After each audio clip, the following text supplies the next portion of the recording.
Today I'm gonna show you how to take your marble tiles base color from this to this. My name is Ezequiel Delaney and I have been working during the last 5 years as a professional material artist using Substance Designer to make photorealistic materials for outsourcing studios focused on AAA game development. Now let's get started. So once again guys, we are here in Substance Designer and as you can see we are working with our marble material. This is the marble we are going to be working with, and as you can see the base color is quite specific. It looks a little bit kind of like liquid and weird. It has lots of lines, colors, yes, and most of them combined between each other. So let's take a deep look on how we actually build this so you can get the same result. Now for those that have missed the last chapter, I've shown you how to create the height and specifically how to create these patterns using really simple shapes. So if you missed that, make sure to check our last video. Now let's get to this. If we're talking about marble, then we need to talk about pattern creation. Marble has a lot of ways of being created, yes, but in this case I wanted to make something different. I wanted my marble tiles and pattern feel like they were kind of like paint and washed away, kind of liquid as well.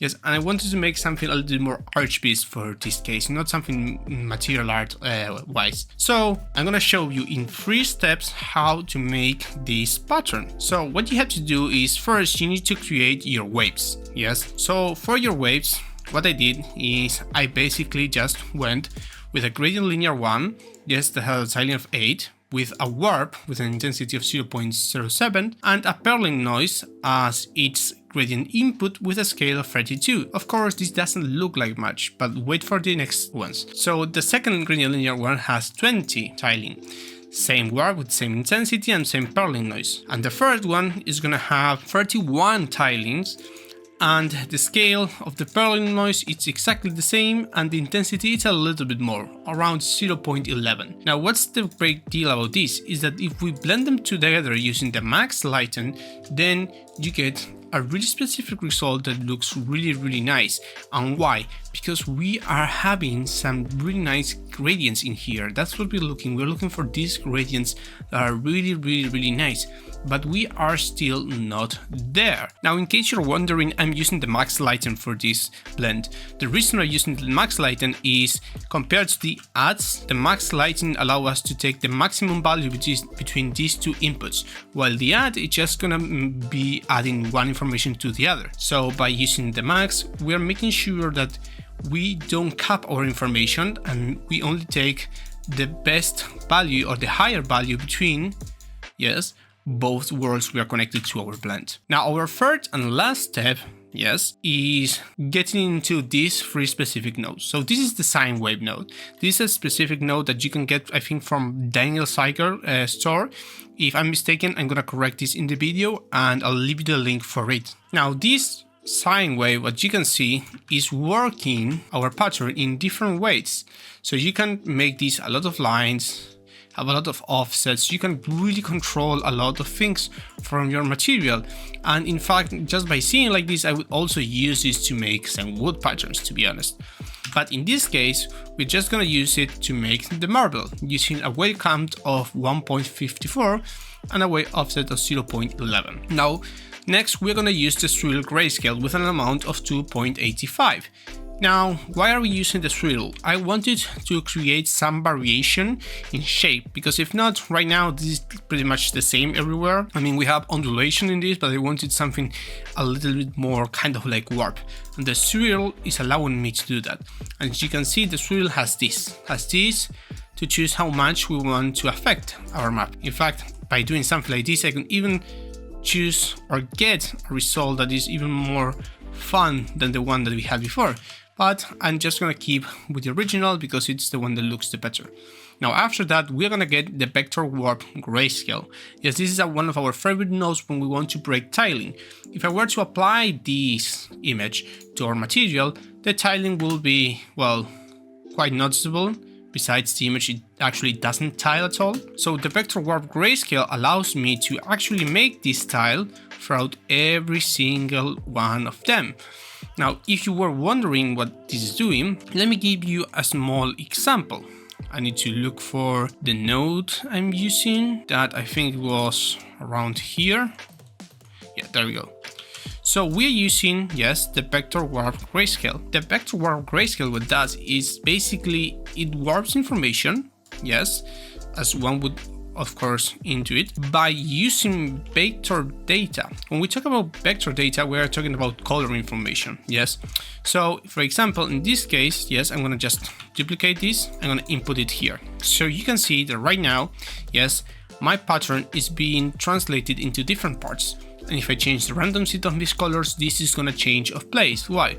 Because depending on the color of the tile that we are being given assigned, or just this color ID, a different part of our grayscale map, yes, it's gonna be warped into that place. So basically we are repositioning, yes, our map inside specific areas that have color, yes, and we can do this in another different way. Instead of doing it this way, what we can do is we can take this node here, that is the flat fill to random grayscale, we can copy this, paste it, yes, and apply it here, but we have a problem. This is grayscale information. We can't make it work. So what we're gonna do is we're gonna create a gradient map. This is gonna allow us to transform our information into color and input it here. And of course, the result is as expected. The only problem is that these grayscale values do not take in consideration if they are really near to similar values, while in here we have a little more of space to play. So for a material like this one, where you have really not that much of amount of tiles, yes, and tiles are actually quite big, there's actually no problem. But when you start to play with maybe really small tiles like a path-through or something like that, what happens is that you need more range.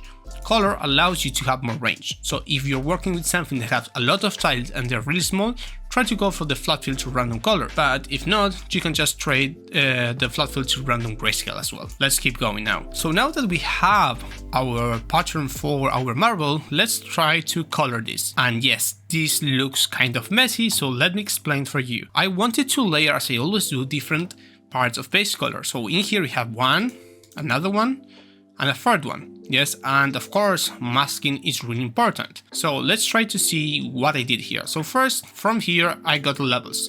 These levels is only highlighting a little bit more of the blacks. I increased the blacks because in here, as you can see, there was kind of like a gradient I didn't like, so I removed it using my levels. Yeah, so there's a little more contrast in this image. After that, I use a quantized grayscale because I wanted to generate these kind of lines. The more lines I had that were splitting, yes, it means more color or variation of color could be applied in different steps with a specific shape. By doing that, I also blurred this a little bit, yes, so it wasn't that sharp, as information can be a little bit sharp in base color is not really good. But as you can see here, these steps you see here, yeah, are thanks to the quantize. So if I increase the quantize, these steps will start to increase in amount. Wait, because I'm not seeing really well. Oh, I just have to go the other way around actually. See how they're starting to increase? There's actually more steps are starting to appear. That's the actual goal of this, trying to add more lines to the flow of our marble, as you can see here. Yeah, now that we have this, what we are doing here is we are copying it on top of our already created marble map. Of course, if I pull this even stronger, you're gonna see the difference on one to the other. Yes. Now let's get this a little bit by themselves and let's see what I did here. So after that, I grabbed a gradient map and I took information from my reference images. As you can see, I didn't leave this just at something random. So I pulled the dark information to the edges, as you can see, so it goes more to the background, and the lighter, or let's say whiter information of the color, it's pulled more to the middle, where you have the highest point of our grayscale map, see? So that way we are basically generating this really nice highlight, yes, where you have a really dark area, yes, and surrounding that dark area, you have these really great lines that are actually highlighting our shape. From there, we wanted to add a little bit of color that will blend really well with this, and we choose gold. Yes, gold was the color that was going to work with this. Especially because inside my reference, I didn't realize at that moment I had some jade, my reference in, that was actually kind of like matching with color. So this is kind of a Japanese style, you could say. So from here, what I did is I got again, yes, my main pattern, and I put it through a high-pass grayscale. The idea was to add a little bit of contrast and remove some of other values, and then I pull it throughout a gradient map. Again, in this case I didn't do any kind of addition. This is how it took from the other one. So from here we are using copy, yes, and with this mask we are allowing, yes, our material to go from this to this while maintaining some of the details. Of course, we can go like this and make this a little more interesting, but as you can see, it just loses some of that color. And this is really good. Now remember that when we're working on materials, what it is really important to have is soft details, and especially be really delicate with details. So in here, yes, I'm applying this really strong, but this mask around here is allowing me to apply these details really soft as well. So I'm adding really strong details while maintaining some soft details from my previous base color. So now comes the third part where I'm doing a highlight. This highlight is specific, as you can see, and I pick my lines from my base pattern. So for this, I came here and you can copy these parameters if you need to. Yes, I went directly to making these lines, and these lines are actually allowing me to generate such details that highlight my material. And again, they're still on the flow with the rest of the pattern. That's the most important part. In this case, I'm not using full power, I'm using only 0.56. And for the gradient map of that one, I'm using another levels with these parameters, yes, to get this kind of information. It looks pretty much like 3 to 4 colors, as you can see here, so there's actually not much going on. Now, I felt that this material was actually too shiny, so I used grayscale information 0.15, yes, on top of my material to just tone down a little bit. You can do this, or you can just get an HSL, yes, which is gonna be a little bit more kind of like makes sense, and remove the light into 0.49 at this point. This is gonna allow you to kind of like tone down the colors, but there's not gonna be a removal of the contrast, which is what I was looking for in this specific case, as you can see. So from this part, we are getting into something more specific, that is this map here. So this map here is allowing me to not only add color variation, but also hue variation and also roughness variation. Okay, so you can see I'm multiplying this information, and if I increase this, you're gonna see what I'm meaning. So you see these lines are going around here. I'm gonna lower down again.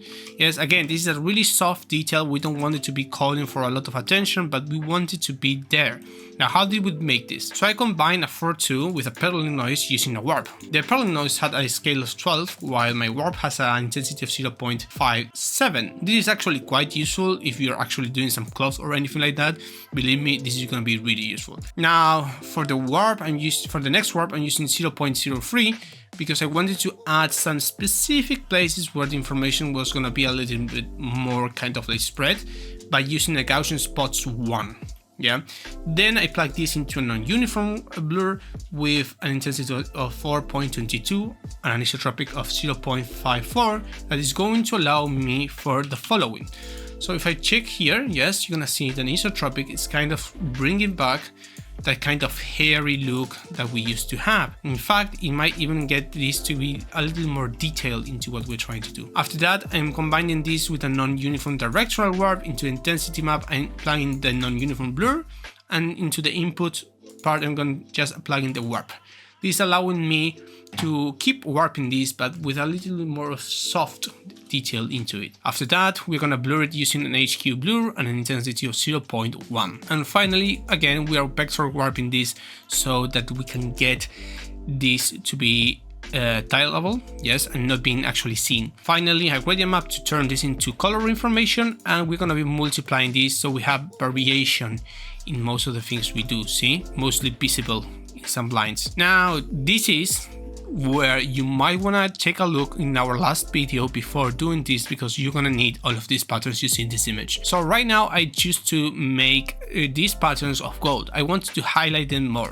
If I didn't highlight them in another way, then they would just be kind of like a carving and that's it. But it felt kind of fun to make it look like gold was put inside this area and it is filling these areas. So what I did is I came here and I started adding the different patterns I had created yes, to make this. Now there's some of them that I haven't added because it wouldn't have sense. Patterns like, for example, these wall spheres and these lines would have sense, also these steps, because there's actually no way of actually adding there, but mostly it's to add a little bit more of space to the material.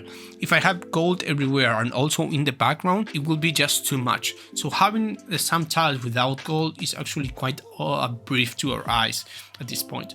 So for this step, what you want to do is you want to add all of your patterns together in one single node, and also using the mask that you have built. That here is the mask system we built. Now that you have that, you're gonna come here and we are gonna make this part.